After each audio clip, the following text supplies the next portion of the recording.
Hi everybody, Tex-Mex here. Thanks for joining me for another video. Today we're going to take a look at the Beretta APX A1. This is a newer model. They came out not too long ago, an upgrade to the APX. It's got a few bells and whistles that they've added to it, and I'll get into those in a second. And specifically why I purchased this pistol was I wanted to start trying to practice with a handgun using a red dot or an RMR. And unfortunately, the semi-auto firearms I have, none of them have pre-cutouts, and I didn't really want to send one in to be milled. So I started looking around to see what I could find that would have the cutouts ready to go. And the APX A1 line all come with the RMR or red dot cutout in the slide standard. So it's not an upgrade, it's standard. I've always liked Beretta. I trust them as a brand, and when I was looking for a firearm to be able to stick a red dot on it, and I saw that Berettas had those basically ready to go, and then saw that they also had a rebate at the time for $100 on the compact and the full size, I decided to go ahead and get the compact. And with the rebate, this firearm came out to be under $300. So I think it was quite a great deal for a striker fired Beretta firearm for under $300. I thought, what could go wrong? And hopefully nothing will go wrong. We're going to test it today. I have taken this out of the box once already just to give it a once over to make sure that there was nothing in the chamber and or the barrel. You know, sometimes if they put some sort of grease or oil in there for packaging purposes, I wanted to make sure to get all of that out. And maybe put a little bit of oil on the slide rails. So here's the firearm. As you can see, it's very pretty. It's a striker fired. Now, obviously, Beretta was a little late in the game to the striker-fired handgun community. There's a lot of options out there, but this one seems to be a really, really nice one. Let's go ahead and take out the magazine and check the chamber to make sure that we're safe, and we are safe. So it comes with 2 magazines. They are 15 round. It comes with a couple of extra back straps here. I'm pretty sure that the medium one is the one that's in it now. It's got a small and a large, and a loader here to help you load the magazine. So, like I said, with the new A1 versions of the APX, they all come milled, ready to go, so you can stick your favorite RMR or red dot on there. It does come with 1 mounting plate. I'm not sure if that mounting plate's going to work for my particular site, but if not, they sell more mounting plates on their website, so that's not really a concern. I'm hoping it does work though, so I don't have to spend any more money, but we'll see. As you can see, it just comes with a notched rear sight, and the front sight is a high visibility style little red optic fiber sight there that's pretty bright. So just like I say, a notch rear sight and that bright front sight. So the sights standard on this are already pretty good, but like I said, the whole reason I bought this was so I could mount something here and see how well I do if I start training with a red dot on a carry pistol. And that's why I bought this one. I didn't want to buy the full size. I wanted a compact since it's going to be closer to the size of what I would be carrying every day. And as much as I know I'd probably shoot the full size a little bit better in that the mass of the slide would make it a little bit smoother. The sight radius would be helpful, although once you put the red dot on it, the sight radius really isn't an issue anymore. They also have the APX1 carry, or APX A1 carry. It's a little bit smaller, but I didn't hear great things about the trigger on the carry. Not that I was hearing amazing things about the trigger on this particular firearm either, but I heard a lot of complaints online about the carry, so I thought I'd go ahead and just try the compact. And so far, it seems to be a really, really nice pistol. So what I'm going to do is I'm going to put some rounds through it on paper. I've got a target down at about 15 yards just to see how well it groups. I'm not going to be shooting match grade ammunition or anything. I've got this Federal 115 grain, basically target ammo here. I guess it's called, what is this, brass? Federal brass. Well, I guess to make it sound fancier, it's technically Federal Brass Champion FMJRN, which means full metal jacket with a round nose. But before we do that, one thing I did want to check on this pistol was the weight of the trigger. So as always, I've got my Wheeler trigger gauge here. Now the trigger on the APX line does have the extra little blade in front. Basically, a lot of people will consider the Glock style blade. That's that extra safety, so if you do drop it, it won't necessarily pull the trigger back and activate the striker. And it also means that less chance of something getting inside your trigger guard and pulling the trigger back, because you're going to have to, and let me once again check it, you're going to have to make sure that you pull the blade back before the trigger starts to move. And there you go. So let's go ahead. Let's see what kind of readings we get. This isn't the best gauge for using on triggers with the little blade in front, but I think I might be able to pull it off here. So let's see. Oh, I say that and already I'm having issues. So let me clear out that and try that again. So make sure I did reset the trigger. I did. Okay. 5 pounds, 14 ounces. So luckily I am able to work the trigger.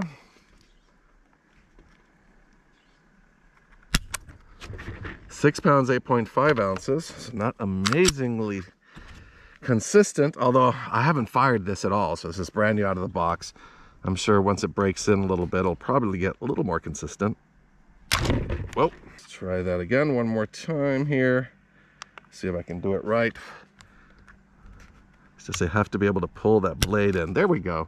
6 pounds, 15 ounces. Let's do one more just to make sure that I'm doing this correctly.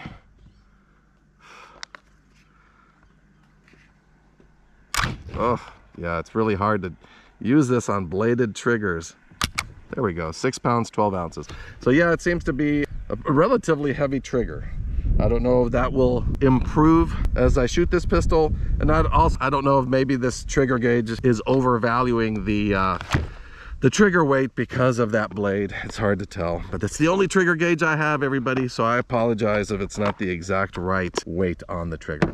So next step will be to go ahead and put some rounds into the firearm. I've got that target right down there, so that's about 15 yards. Might be a little bit further, but nah, it's about 15 yards. I'm gonna take some resting shot on a bag because I would like to get a good representation of how accurate this firearm is if you're shooting it rested and just using its sights. Let me go ahead and get one magazine loaded, turn on my camera down there at the target, and we'll get shooting. I have loaded 10 rounds into the magazine. These are 15 round magazines, but I loaded 10 for the purposes of this.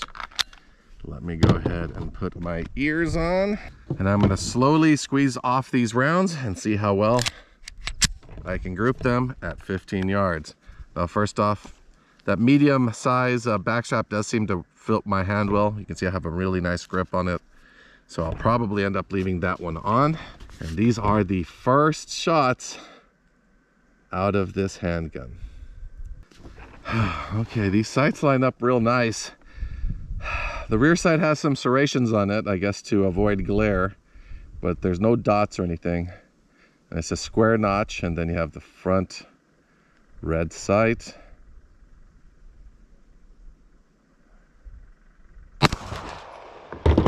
Ooh, sorry, things falling down here. I'm on a slight incline here. This particular spot I get to go shooting at, it's basically a hill with a larger hill behind it, so I'm shooting slightly uphill, which means everything on my table starts rolling downhill. Let's try that again.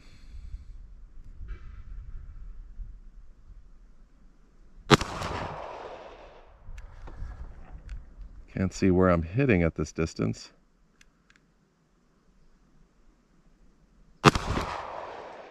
It is a pretty heavy trigger, so that 6 pounds is probably about right. Maybe even closer to 7 pounds.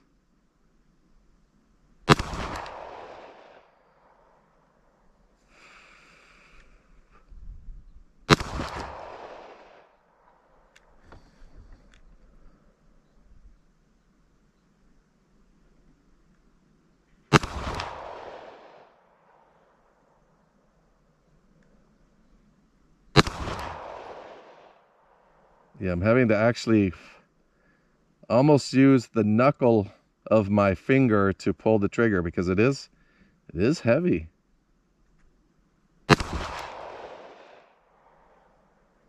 It's getting a little better, so maybe it's breaking in.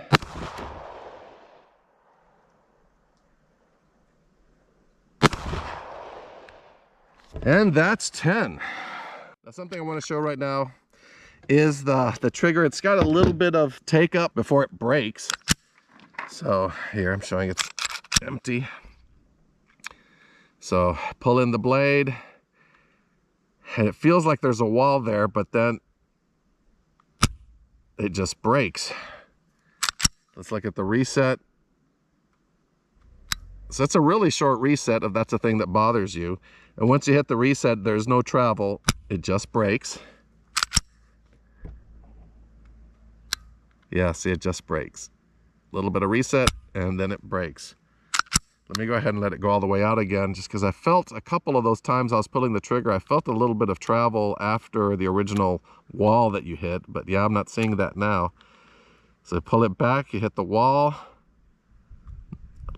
That's a tiny bit of travel. Yeah, see that? That was a little bit of travel. So a tiny bit of creep. Guess that would be more creep. So let's try that again. Let me hold my hand to keep it steady. So you hit that first wall. Little bit of creep, and then it breaks. So yeah, I mean, not a wonderful trigger compared to a lot of other firearms. It's not great, but it's not bad. Pull it back, hit the wall. That, you see that? That was a little bit of creep, and then it breaks. If you're trying to shoot slow and accurately, if you can anticipate that creep or get through it right before it breaks, then it's great, because right after you get that creep done, it's a very light pull before it breaks. But that creep kind of throws me off a little bit, and I think it hurt my accuracy. So let's go take a look at our target. Yeah, and if you look here, it wasn't a great group, not for 15 yards. With a lot of other handguns, I can do a lot better. I mean, it wasn't terrible. Let's see here, 1, 2, 3, 4, 5, 6, 7, 8. I think this is 9, 10. That looks like 2 hits right there. So some of the times I was able to keep it relatively centered. I was aiming right here at the center of the red dot, but a few kind of pushed out. And I think that is the heavier trigger and that little bit of creep that kind of would shake my hand as I was getting that round off. Will that smooth out over time? I have no idea. I'll have to put a few hundred rounds through it first to see if that trigger improves. But it seems like a great firearm. But yeah, I will say the trigger is not great. It's not great. Now our next thing here is I've got some steel set up right over there. I'm going to load up the magazines again, and this time we're going to see how well I can do just kind of getting some shots off on steel. And ladies and gentlemen, here we are in front of the steel. I've got my Beretta with 10 rounds in the magazine ready to go. I apologize if you hear a tractor behind me. Somebody actually trying to be productive this morning is doing some disking out here in the hill country. Not something that's done very often because you don't do much farming in the hill country, but it's a way to keep cedar from coming back too quickly in some areas we may have cleared to get some grass. Like you see here, we got some grass going on here. It's a little bit tall covering the target, so I apologize about that. But anyway, enough yapping. Let me go ahead and get shooting here. So we'll load our firearm. I'm going to shoot at the larger targets first because these are the first freehand shots I've done with this pistol. Let's see.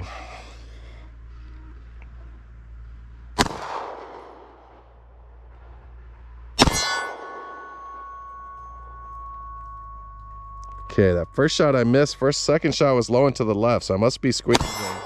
There we go. That's a little bit better.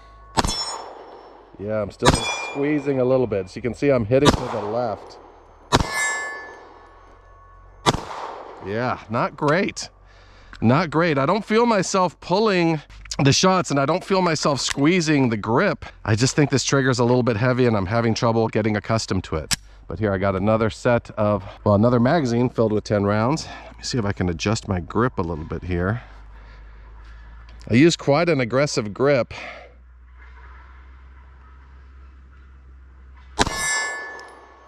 A little bit better now, but I'm still pulling a bit to the left. Oh, see?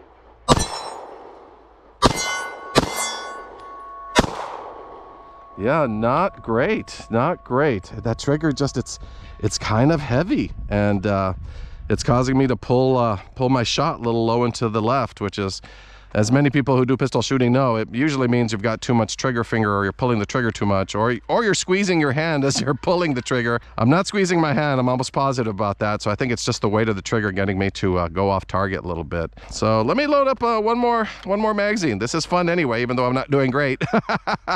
And you know, maybe this trigger will get better as I use it some more. Maybe there's some trigger upgrades out there, but I'm not sure I really want to spend more money on this pistol. That's a decision I will have to make after I've put a lot more ammunition through it. So give me 1 second, I'll get another magazine loaded.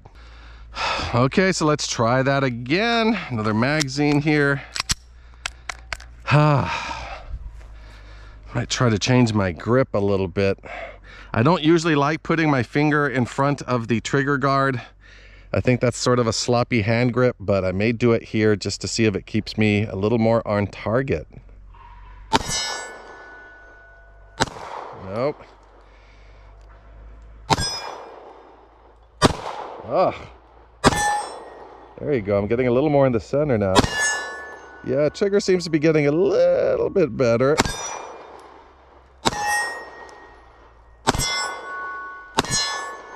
Huh. Yeah, the trigger seems to be breaking in a little bit. It's feeling a little bit smoother now. And I've got a few more rounds in here. I'm gonna try the smaller targets.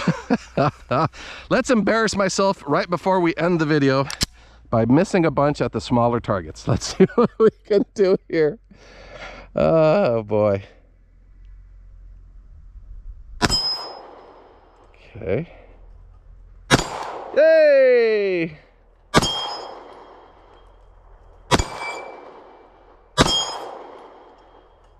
Oh, let's not end with a miss. Come on. Oh, are we gonna end with a miss? I think we are. Yep, and we ended with a miss. So, what are my final thoughts on the Beretta APX A1? Not bad. I mean, here the pros are I like the grip. That grip actually feels good in my hand.